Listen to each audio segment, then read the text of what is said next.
Welcome everyone back to the channel. How you guys all doing? I hope everyone is doing well.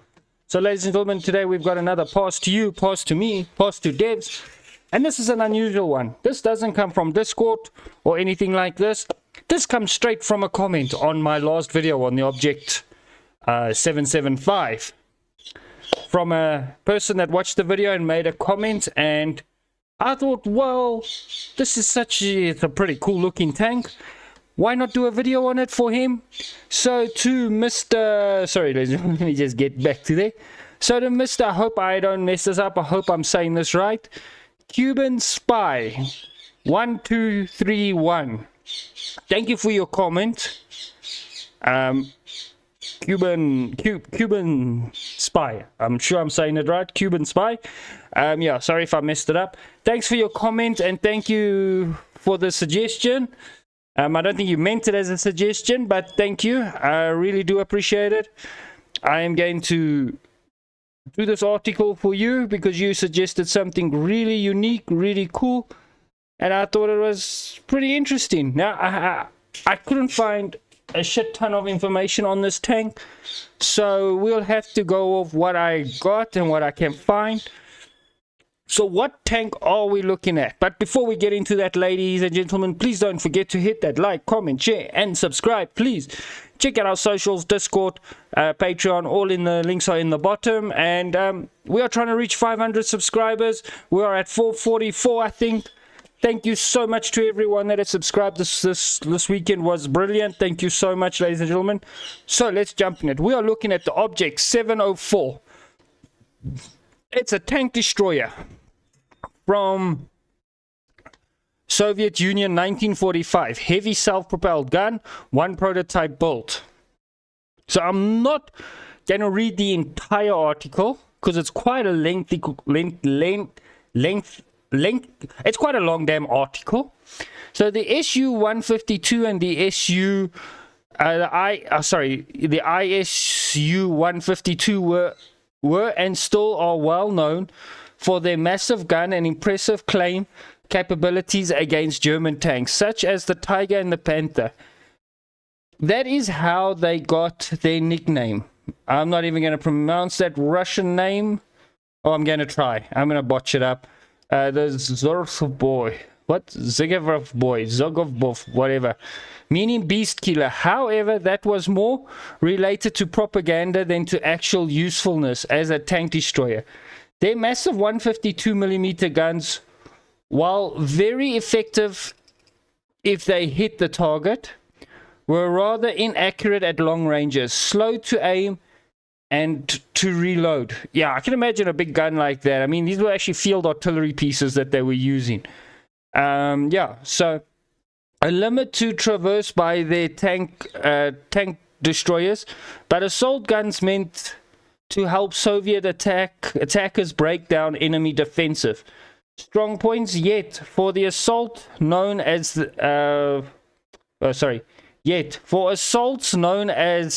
IS-3, the opportunity across to improve the beast killer now focused on protection.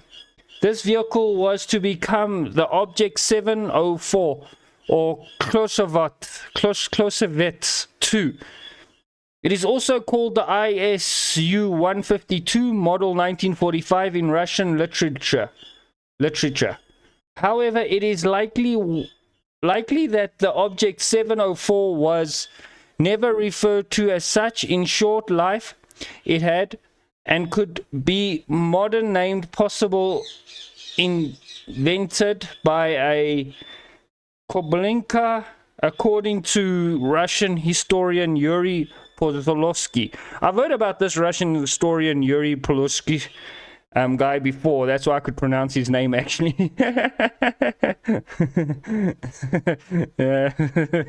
Sorry guys, if you know my channel, you'll understand why I'm saying it, why I'm laughing like that, because I never get names right. Now, I had to either heard your name before or know you personally for a long time to actually get it right. Due to the problems of the ISU-152, proposals came as early as 1944 for a GABTU main directive of armor forces the SKBS plant to upgrade vehicles. However, little modernization. Then work started on a new IS tank, the Klotrovitska 1, IS-3, the Joseph Stalin, in other words, what the IS stands for. There were also plans to modernize the gun on the ISU-152, as well as 1943, the GABTU artillery section stated that the 152.4mm ML-20S howitzer was not suited for use on a self-propelled gun. The issue on the ML-20 naturally reflects on the battle performance of the IS-152, the ISU-152. An example was the Tuskba, splotted muzzle brake, kicking up a lot of dust, almost blinding the gunner after firing, and more importantly, revealing the vehicle's position. Okay, hope you guys understood what I was trying to say there. So basically, there was a problem with the muzzle brake. It would throw up, but actually it's a massive gun, so of course it would throw up a lot of smoke and dust and give its position away. Those that the GABTU put into series required for a modernization of the weapon. Firstly, including the removal of the muzzle brake, change to the breech, and improvements of the recoil system. OKB 172 was assigned to development and upgrade by the 13th of January 1944, headed by M. Toshiblinka. The new gun was to be named the ML-20SM, M, standing for modernization. Blueprints were ready by the 1st of March of the same year, and by the 10th of March, the prototype was built in factory number 172. Breach further tested were made through March until the 14th of April, when it was possible to test the rapid continuous firing of 60 rounds per minute. The gun averaged 1.5 rounds per minute. Testing continued into May. The gun fired a total of 249 rounds, but out of which 196 were with high explosive charges. For direct fire, the average rate of fire over the entire testing... Sorry guys, I just got to move my screen again and then find where I was.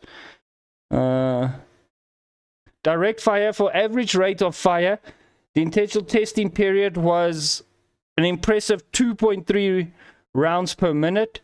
Factory testing of this gun continued until September 1944 due to the high rate of fire and no muzzle brake. It was decided on the 2nd of October to mount the gun inside the ISU-152. Consequently, the gun was shipped off to the Cholablinks. But when it arrived in the middle of October 1944, it was unfinished. At the end of 1944, the GABTU started the gun needed urgent work, and that the factory number 172 workers should be sent to the CHKZ Cherublinks plant, I think it is actually. This only happened by mid-February 1944, when the battlefield was different, and the IS-3 was approaching mass production, making the ISU-152 chassis Arctic. Don't know what they mean by that. I'm going to read through the rest of this as well. In fact, the CHK had started working on the SPGA base, based on the Klovans 1 at the beginning of 1944. It received the name Kotrovets 2. The chief engineer designer was L.S. Tolovinka. Sorry, Russia, I don't mean to butcher your names. I'm really sorry.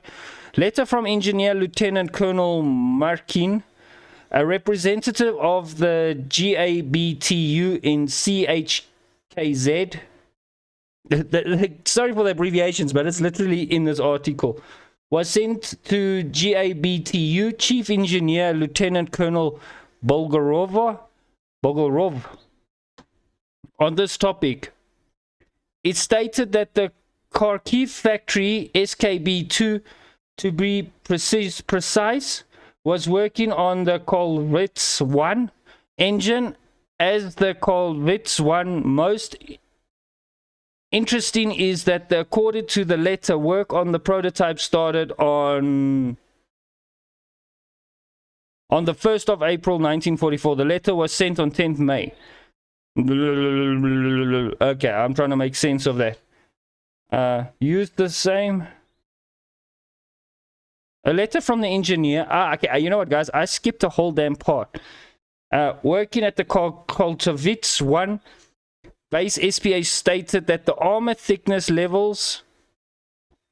Okay, let me read it over. A letter from Engineer Lieutenant Colonel Mark, in representative of the GABUT in the Chovoks, was sent to a GABTU Chief Engineer Lieutenant Colonel Bolgorov on this topic. It stated that the Kharkiv factory, SKB2, to be precise, was working on the Kharkiv 1 based SPA. Stated that the armor thickness levels and other features, namely that it was using the same transmission and running gear and engine as the Kharkiv 1. Most interesting is that according to the letter, work on the prototype started on the 1st of February 1945. The letter was sent on 10th of February 1945. I'm not quite sure making out what all began there. It sounds like it was just politics. The CHKZ was also announced SPG Gronenko, chief designer of factory number 172, saying that the SKB2 was working on such a vehicle. This led to engineers from number 172 coming over to the Chelyabinsk between the 14th and 20th of February. During the same time, SKS2 had sent the blueprints of the Kolnivks 2 over to the factory number 200, as well as also in mid-February, the whole of the SPG was ready for CHKZ.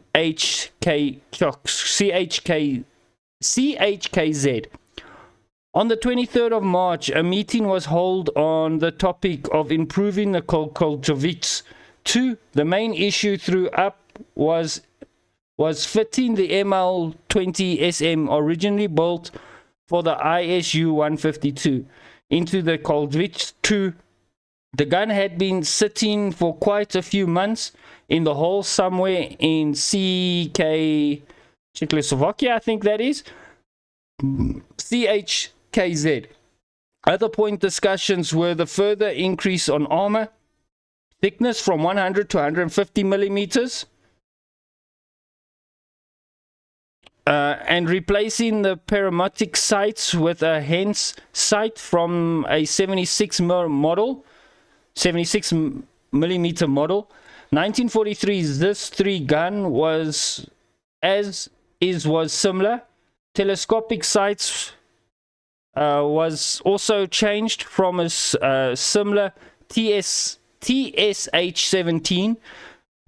Traverse mechanics was also altered and mostly importantly, it was decided to give the Korvex 2 a coaxial discus heavy machine gun mount on the right side of the main gun. The whole of the Korvex 2 was ready in spring, but the gun was not mounted until halfway through June 1945. This delay was caused by a bureaucratic dispute regarding the serial production of the ML20SM gun. The tank became Object 704, yet the Kharkiv 2 name stuck with the factory workers. Like everything in Russia, there's always a lot of problems. Okay, I'm going to read something about the ammunition. Dispute external difference in size of the Object 704.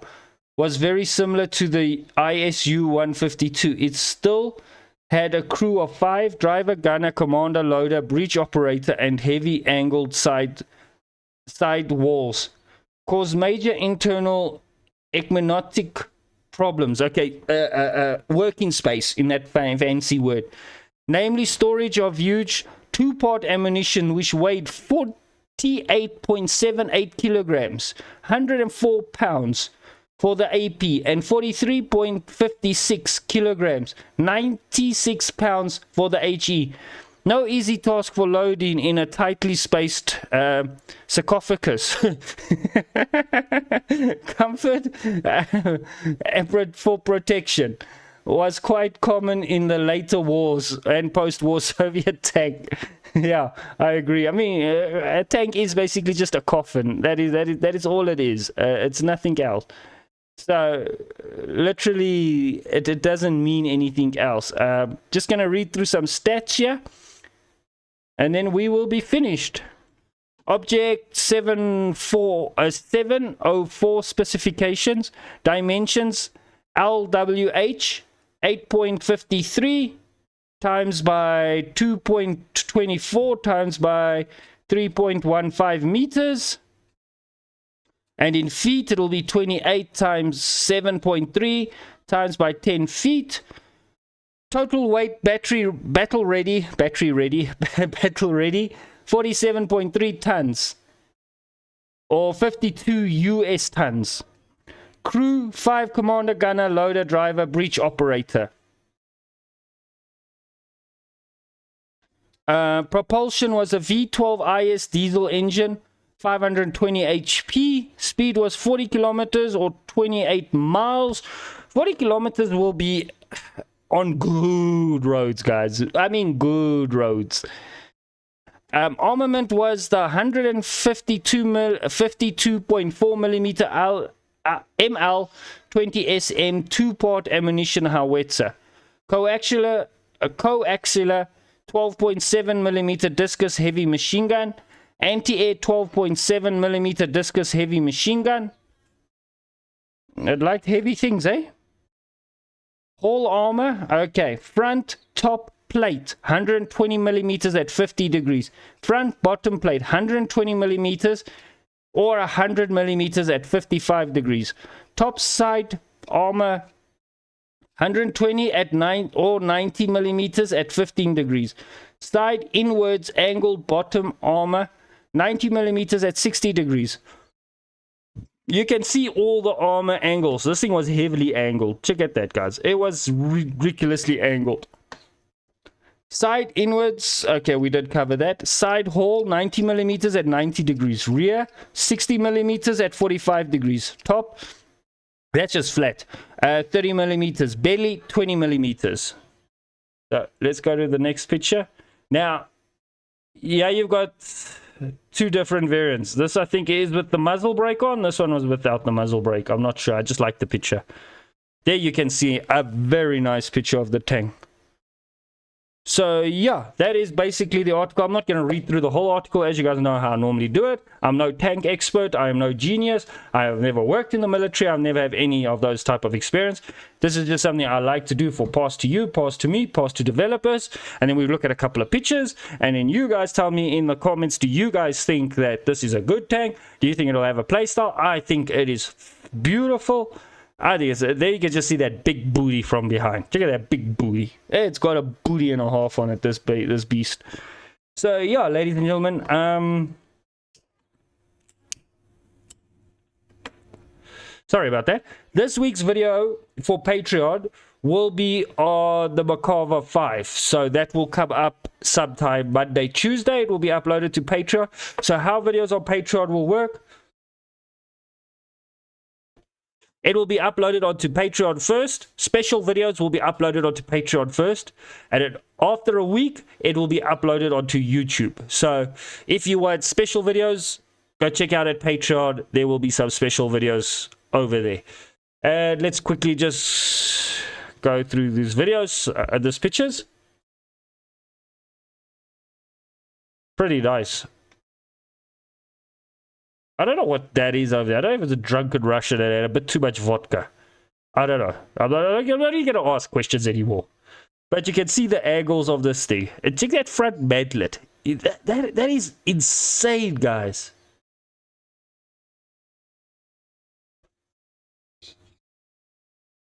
Really a nice looking tank. Really brilliant. I do like it. Pretty cool. I like this picture, actually. So, yeah, ladies and gentlemen, please don't forget to hit that like, comment, share, and subscribe. Check out our socials in the bottle. And Cuban Spy 1231, I think it was. Thanks for the suggestion. I hope you enjoyed it. Keep well. See everyone on the next one. Goodbye.